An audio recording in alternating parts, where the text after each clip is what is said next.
I knew I was queer because I fell in love with my best friend when I was like 15. And I kind of liked her a little more than everyone else. Like, you know what I'm saying? Like in a way that probably wasn't normal. But I normalized that to myself for a very long time. But her and I started having like an actual physical connection when I was 15. That developed and didn't at the same time because the society that I grew up in, I went to private Catholic school, bro, with a bunch of rich people because I was not rich. You know what I'm saying? I was on academic scholarship and I was on financial aid and my grandpa helped pay my tuition. But my parents made a decision that they wanted to sacrifice so that we could have the best education that we could have, right? So that was their idea of best education. And I don't blame them for that because that was the reality for them at the moment, you know? But being around that kind of society was very trying because I was very heavily ridiculed for being so confident in myself and being so honest and being so real. People didn't like that at all. And I didn't realize that not everyone was like me. So I really thought that it was a problem with me for a long time. I really thought that I was just super fucked up, that I was really weird and that, you know, I needed to suppress who I was. And then like, even just on a vanity level, like Latinx moms, I think can, you know, a lot of girls can relate to the fact that like a lot of who we are is defined by our physical beauty in our culture. Yes. Especially mujeres, like your body and how you look and the when length your boobs of your came hair. in and the length of your hair. Anytime I've told my mom I want a pixie cut, she's like, no. Which was why it was so liberating when I chopped my hair off because I was like, fuck all of you. I'm gonna get there one day. Like one day I'll get there. I'm still super attached to her. But whatever. Like, but the point being, like, it was a lot of pressure on me to be something that I genuinely wasn't.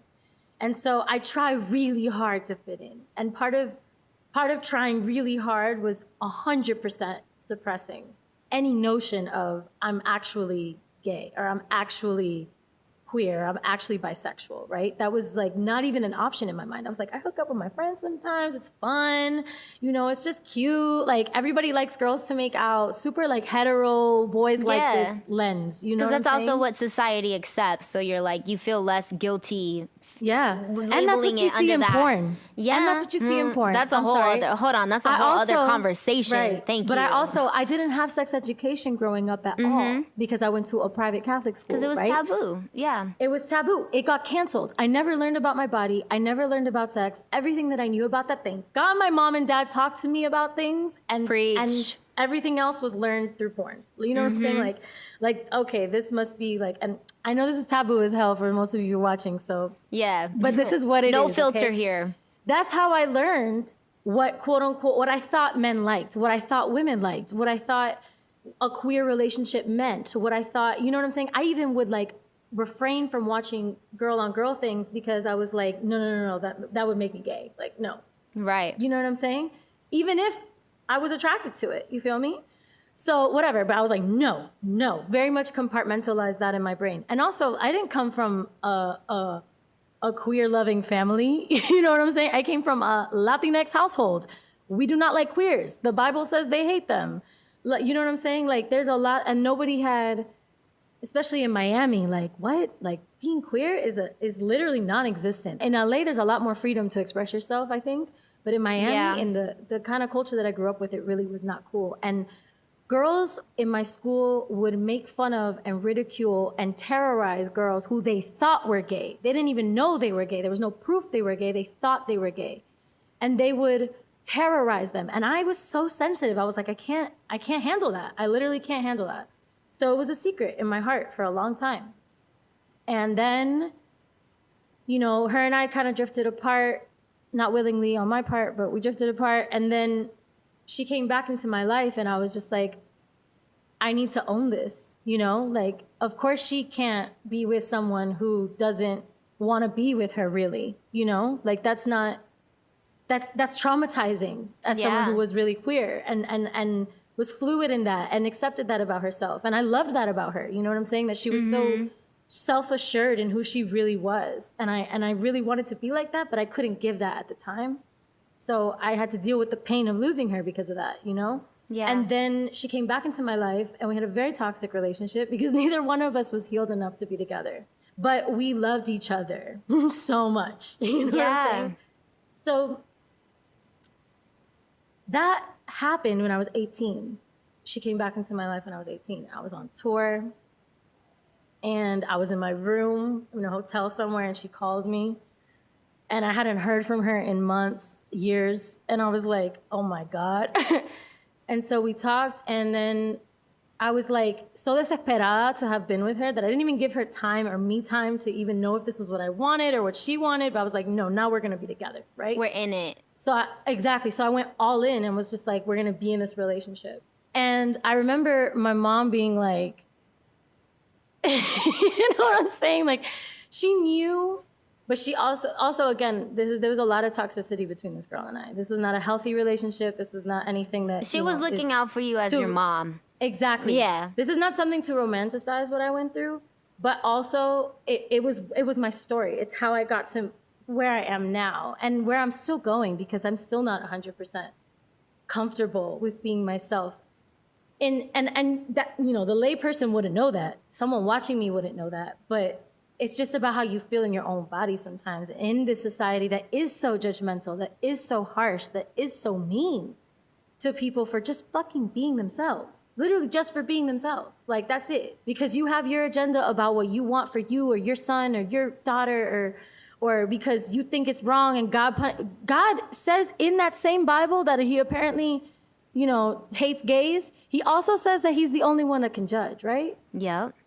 Right, but so we take it upon ourselves still to this day to be violent to each other, verbally, physically, emotionally violent to people who do not look, who do not act, who do not speak, who do not present the way that we do or the way we were all programmed was the only way to exist. Which is, by the way, as 200 years old, maybe 400 years old, maybe 1,000 years old, maybe.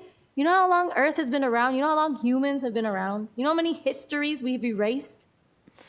This truth that we have to just keep regurgitating every time that people will be like, oh, this is a new thing. This is not an agenda. This is not anybody trying to push anything. This is people finally feeling like they want to be who they really are in their hearts. And they don't want to have to subscribe to bullshit. And so before that was a thing though, I was 18 and absolutely not trying to come out to the public. I absolutely didn't want, you know, people thought, and this is going to be another controversial acknowledgement, but whatever.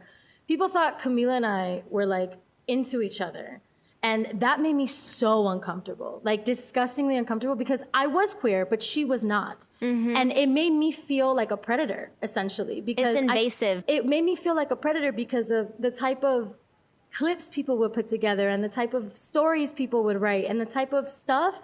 I was always the aggressor and I was always the one turning her and I was always the one who was like the masculine energy in the scenario. And it made me very uncomfortable because that's not how I identify. And that's not to say that that's wrong to identify like that. Like, daddy, get your shit. You know what I mean? Like, do your thing.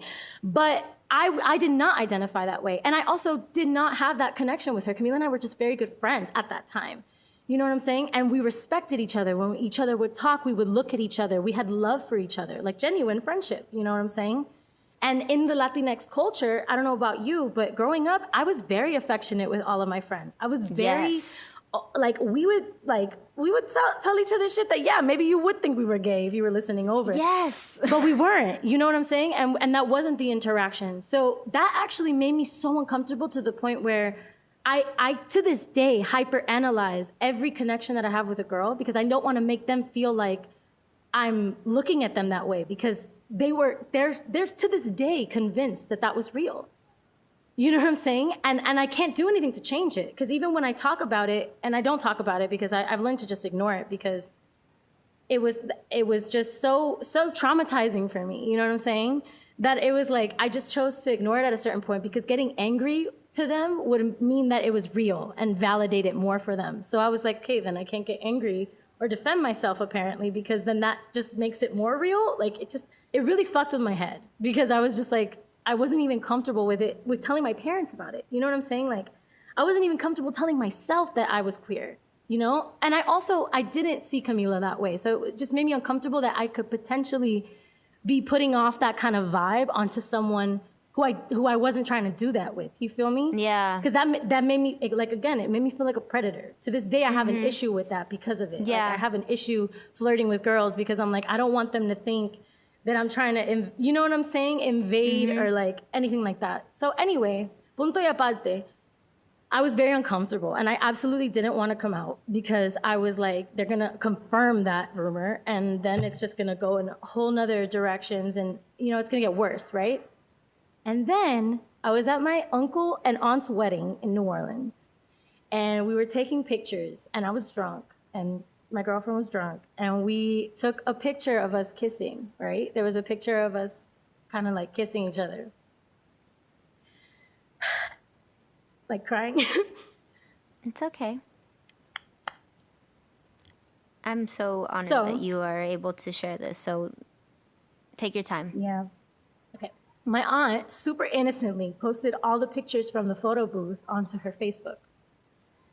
And I have fans that are unreal invasive and followed her because they knew that she was with my uncle who was my dad's brother and they just somehow had this link that they found and they found the picture and they posted it and they were posting it everywhere and posting it everywhere and posting it everywhere and I was like, oh my God. And I just remember being like, oh my God, hopefully this doesn't blow up. Hopefully this doesn't blow up. Hopefully this is just like, you know, the few fans who found it, it just stays there. And then Perez Hilton outed me in an article and used the picture. And then it went everywhere. And I was like, oh my God. I have like my uncles texting me like, what is going on? Like, what is this? Like, you know, I have people just being like, what? Like, are you guys together? Like, or, you know what I'm saying? But like the people in my life already knew. Like my parents knew and they accepted me. I'm going to be real. My parents really, they valued our relationship more than their proposed beliefs. And I am blessed because most people in Latinx households get kicked out. Most people end up on the street and homeless because of this fake loyalty to a fake religion that was made up by some people and beat into you and your kids, all right? Like, you abandon your family because of that. Anything that makes you abandon your family is not related to God.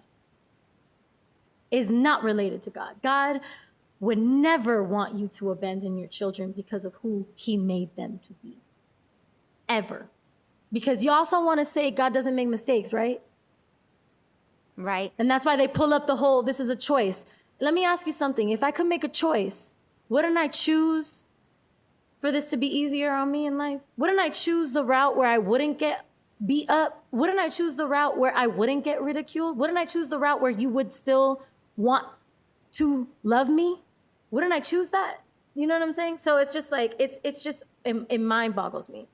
But luckily, again, my family was very accepting, granted, growing in acceptance and learning with me. In their own ways, yeah. Exactly, very accepting. And my mom especially. My mom doesn't, le da igual. Yo, she's a home girl. I don't care. I love your mom. Yeah, she's just like, she's talked to me about things throughout my whole life that I'm so grateful about. Like, I'm so grateful about how transparent my mom has been with me about life in general. Because I get my heart from her, you know? She gave me this heart. You feel me? Yeah. And I'm sure you relate. So much. Mama Latinas, we have, there's a nurture there. There's a real tender love there, I think. But anyway, so I was outed and I was like, oh my God, this is really traumatizing. And I'm just going to crawl into a cave for a week and not say anything about it at all. And then I just kind of like was like, okay, it happened. People know. What am I going to do? And then I wrote that letter to Trump and his supporters for Billboard. And that's where I came out, like with my self, as myself, like I'm owning this and this is who I am. And this is why I feel scared for me and my community right now, because the rhetoric going on right now is just alarming, really alarming.